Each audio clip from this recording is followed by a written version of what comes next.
Welcome to the 2023 Western Minnesota Steam Threshers Reunion.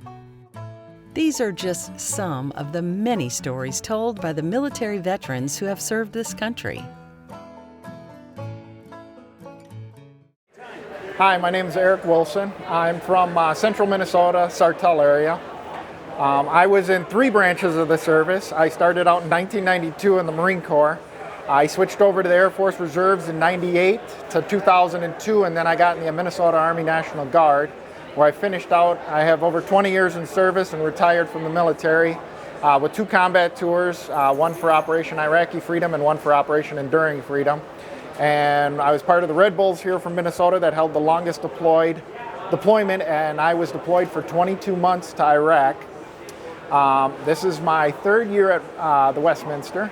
My dad used to come here for years, but unfortunately he passed away. But I've always come out here. I love the tractors. I love seeing all the stuff out here. So much fun. I'm bringing now my children, so they're getting a chance to see it. So I plan on coming back next year. So that's about it. Duty station and job, I would say I kind of touched on a couple, but I was deployed to multiple different areas. When I was in the Marine Corps, I went to Japan, Korea, all over the United States, the Air Force, mainly here in Minnesota, and then in the Army National Guard, I did some more different places. I've been to Spain, been to Iraq, Afghanistan, Kazakhstan, and a few other places. And I just want to say thank you to all of you out here and all the hard work you guys do, and it's much appreciated that I can bring my family out here and enjoy so many wonderful exhibits. So thank you very much, and thank you for your hard work. Have a good day. Hi, I'm Amanda Richards, formerly Kirkfleet. And I'm Amber Wright, formerly Kirkfleet. We are From ROLLAG's well-known sets of twins. We just kind of wanted to stand up here and say thank you to ROLLAG, especially thank you to ROLLAG for sending us off as well as they did in the military. They actually threw together a nice big send-off for us at the show. And musicians and everything, it was beautiful. We'll never forget that. We're from Harwood, North Dakota. I was in the Navy for 4 years, so I was down in San Diego, California, and then the last 2 I got on the Nimitz right before my son was born. And it took me 14 years, but now I get to enjoy the first 2 years.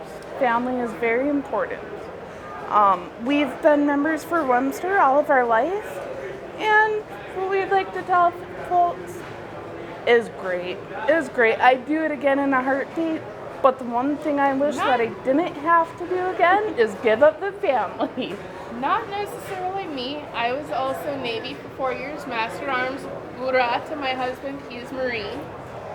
And the one thing I'd say is if the military were anything like basic training, I would have stayed for life, but it got too political and I got out.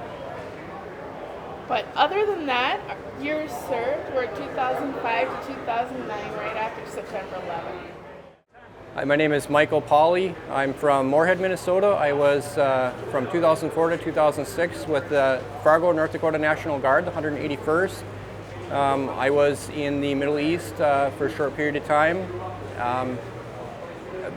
I haven't been to ROLLAG for many years, and we started to make it a new family tradition starting this year.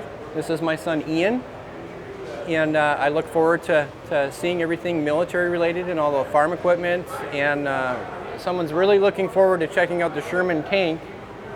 And then I'm currently not a member, but I think we'll become members, and I appreciate you. Thank you. My name is Eugene Schmig. I'm a Vietnam veteran.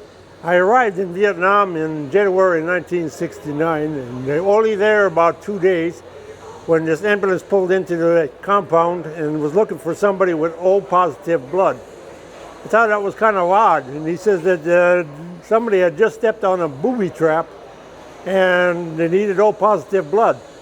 So we went over to the field hospital and donated our blood.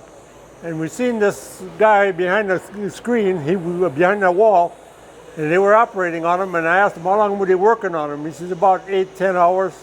I asked him how long are they going to keep working on him? Until he controlled the bleeding or else he dies. We don't ever give up. That's that military for you, and that's the way they did things in Vietnam. I'm not a member here. I just got to show up, and I like what you people do here,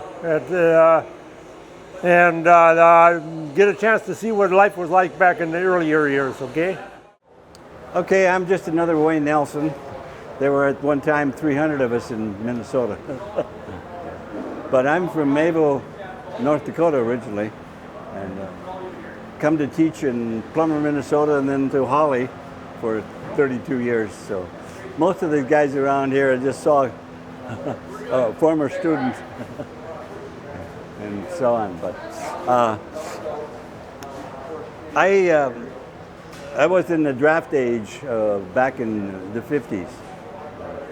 So after 2 years of college, I didn't think I wanted to be an English teacher or any kind of a teacher. So I thought I'd join the service, and it turned out to be a really terrific experience. And in the Eisenhower Army, where not a single soldier was killed in combat. Some guys had trouble over the weekend extending a 3-day pass, driving too far. But yes, so I was just on the vet flight to DC this spring, and so what do you know, I go back to where I spent all the time, and one of the guys, one of the aides was named Ike. And of course I spent a lot of time with Eisenhower, going to ball games. The Minnesota Twins, as the Washington Senators, always claimed that I brought them back with me. Because, yeah, so, but Eisenhower was always at these games. And I had the experience of one-time guard duty, guarding Eisenhower's helicopter. And it was really plush. So I found out in doing the Alice Chalmers Expo here, these 3 guys came from Gettysburg, Pennsylvania. And they wanted to put on display an Alice Chalmers golf cart and a chainsaw. And I thought they'd come back the next day and they'd want to use it because they were in their 70s. And one of them brought me a book that they'd written about Ike, the gentleman farmer. And when you know, I'm that kind of farmer. The one that farms 11 acres and doesn't make any money. But teaching was the one that, but it was really kind of a great experience. So when I came to this grounds, I saw my first training was on a D8 Caterpillar. And that big one there, well, it happens to be an International, but same size. And but that was at Fort Leonard Wood. So I had an MOS of 6-12-10. So I go to DC, and right away they put me into education. So that's where I ended up in personnel and so on. So it was a great time. So I think I got my footprints all over DC, because every weekend we'd tour the place with friends. It was a good time to serve, so I probably didn't deserve the flight, but I had a lot of fun talking to people that had that connection. So, yeah. So, but anyway, actually. I've been going here since 1963 for breakfast mainly. Yeah. And then I got hooked up on some of my kids, like my daughter Becky. She got, you know her, and she got involved in staying out here with Julie Anderson and ended up getting a steamer's license. She's one of the first gals that, yeah. So. Yeah. So, so that's, and then I got involved in doing the books. I did 4 of the books. We salute these veterans and thank them for their service to this country. If you'd like to share these stories, please do so by clicking on the share button below.